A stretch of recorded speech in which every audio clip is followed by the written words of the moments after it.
자, 안녕하십니까 학생 여러분. 희망찬 국어교실의 조성원 선생입니다. 오늘은 문학 감상 방법에 대한 녹화 들어갈게요.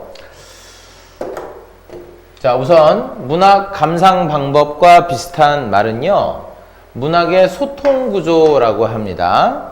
자, 표를 보시면 작품을 사이에 두고 왼쪽의 작가와 오른쪽의 독자가 서로 의사소통하고 있지 않습니까? 자, 그래서 이렇게 소통하고 있다라고 봐서 문학의 소통 구조라고도 합니다. 자, 그러면 문학 감상 방법은 여기 영어로 A, B, C, D 네 가지가 써 있죠. 총 네 가지가 돼 있어요. 자, 그럼 이 네 가지를 기억하는 방법 들어갈게요. 자, A 밑에다가 가라고 적고 연결해서 읽을게요. 작가 가입니다. 자, 이제 밑에 있는 A로 내려갈까? 작가가 표현했다. 표현론. 자, 이제 작가가 생산했다. 생산론. 자, 말이 좀 연결이 되죠? 자, 그래서 A는요, 선택지에 작가, 지은이, 글쓰니 이런 말이 나오면 A라고 생각하시면 돼요. 자, B 가보자. B 옆에다가 을이라고 집어넣고 연결해볼까? 현실, 을 내려갑니다. 반영했다, 반영론. 현실, 을 모방했다, 모방론. 자, 그래서 B가 정답인 경우에는 선택지에 일제 시대, 현실, 봉건 제도 이런 말이 등장하면 B라고 생각하세요. 자, 이제 C 들어가자. C 밑에다가 에게라고 적을게요. 연결해서 읽을까? 독자, 에게, 수용된다, 수용론. 독자에게, 효과적으로 수용된다, 효용론입니다. 됐을까? 자, 그 다음 D 가볼까요? D 왼쪽에다 의라고 적고요. 오른쪽에다 은이라고 적은 상태에서 연결해 볼게요. 작품 의 구조만 본다. 구조론. 다시 작품 은 절대적이다. 절대론. 얘들아, 이 절대론이라는 건 완성품이라는 얘기야. 그 작품 자체만 본다라는 얘기다.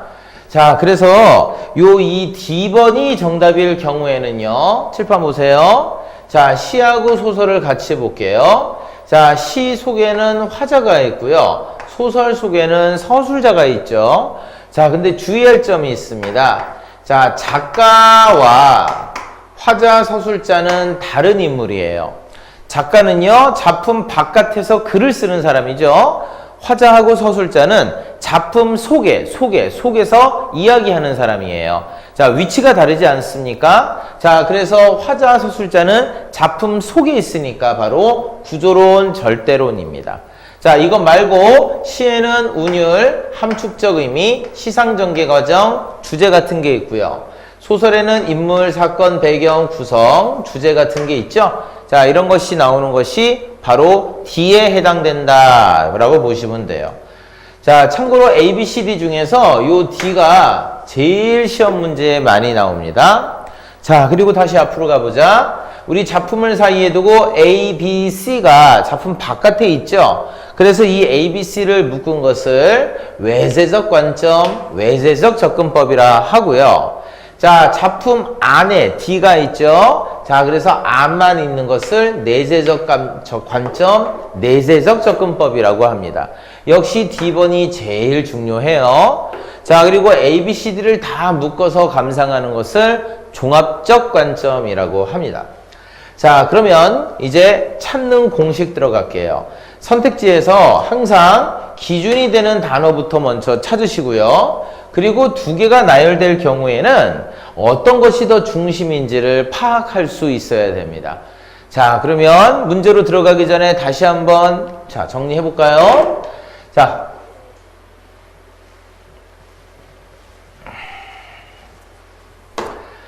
자, 작가 중심으로 감상하면 작가 가 표현했다. 표현론. 작가 가 생산했다. 생산론. 자, 그 다음 B 갑시다. 현실 을 바로 반영했다. 반영론. 현실 을 모방했다. 모방론. C로 갑시다. 독자에게 수용된다. 수용론. 독자에게 효과적으로 수용된다. 효용론. 자, D 가자. 작품 의 구조를 본다. 구조론. 작품 은 절대적이다. 절대론. 자, 그러면 이제 예문을 보고 한번 해볼게요. 다음 선택지에서 기준이 되는 단어부터 찾아 밑줄을 치고요. 그리고 문학 감상 방법을 영어로도 써보고 무슨 논인지 한글로도 한번 써볼게요. 자, 1번 갑시다. 이 시의 배경은 전쟁이래요. 자, 그러면 전쟁이 일어날 당시, 시대 아닙니까? 그러니까 B가 되겠죠? 자, 그래서 현실을 반영한다. 현실을 모방한다. 2번 갑시다. 이미지, 상징, 운율. 모두 다 작품 속에 있죠. 작품 속에 있으니까 D죠. 바로 구조론, 절대론이 되겠죠. 3번 가자. 이 시는 우리들에게 좋은 가르침을 준대. 그러면 우리들 밑줄. 이 우리들이 누굴까? 바로 가르침을 받는 독자가 아닐까요? 독자 중심이니까 C죠. 바로 수용론, 효용론이 됩니다. 4번 가자. 작품 전체적으로 기독교적인 분위기가 있대요. 자, 그래서 작가는 기독교인인가 봐. 자, 결국 앞문장을 통해서 뒷문장을 얘기하고 싶으니까 중심은 뒤에 있네요. 작가 중심이니까 A죠. 작가가 표현했다. 작가가 생산했다. 됐습니까? 넘겨볼까? 자, 5번 갑시다. 이 시는 유교 집안의 후손이 지은 것 같대. 자, 그러면 지은이에 대한 얘기죠. 그러니까 A, 작가죠. 작가가 표현했다. 작가가 생산했다. 6번 갑시다. 왜 화자는 삶을 포기하려고 했을까? 자, 앞부분에는 화자에 대한 얘기를 하네. 자, 그 다음 우리의 삶은 그 무엇과도 바꿀 수 없는 소중한 것이라고 생각한대. 자, 그러면 결국 앞부분 얘기를 통해서 뒷부분 얘기를 하고 싶은 거 아니야? 자, 그러면 생각한 건 누굴까요? 바로 독자가 되겠죠? 자, 그래서 독자 중심 C, 바로 수용론, 효용론이 되겠죠. 7번 갑니다. 임의 재생을 소망하는 간절한 몸부림이 드러난대. 그럼 이 몸부림은 누구의 몸부림일까? 바로 화자의 몸부림이 되겠죠. 참고로 작가의 몸부림은 작품 속에서 확인할 수가 없어요. 자, 그러면 화자니까 당연히 D가 되겠죠. 바로 구조론, 절대론이 되겠습니다. 8번 가자. 당다의 형실적 상황으로 미루어 보아 상실감을 노래했대. 자, 당대 현실이니까 작품이 쓰여진 현실 중심이죠. 반영론, 모방론이겠네요. 또 풀어보자. 자, 9번 들어갑니다. 이 시를 지은 사람은 소극적이고 양심적이래. 이 시를 지은 사람, 지은이니까 A, 작가죠? 표현론, 생산론. 10번 갑시다. 눈, 바람 같은 시어는, 자, 시어가 나왔네요. 일제강점기와 같은 현실을 의미한대. 자, 결국 시어를 통해서요, 이게 일제시대 작품이다라는 거죠. 중심이 되는 말은 뭘까요? 자, 결국 이 시어가 일제시대를 반영하는 거니까 바로 시대, 현실이 중심 아니겠어요? 자, 반영론, 모방론이죠. 11번, 남성 우위의 봉건 제도 하에서 억압받는 여성의 삶을 표현했대. 역시 제도니까 시대 현실이죠. 반영론, 모방론.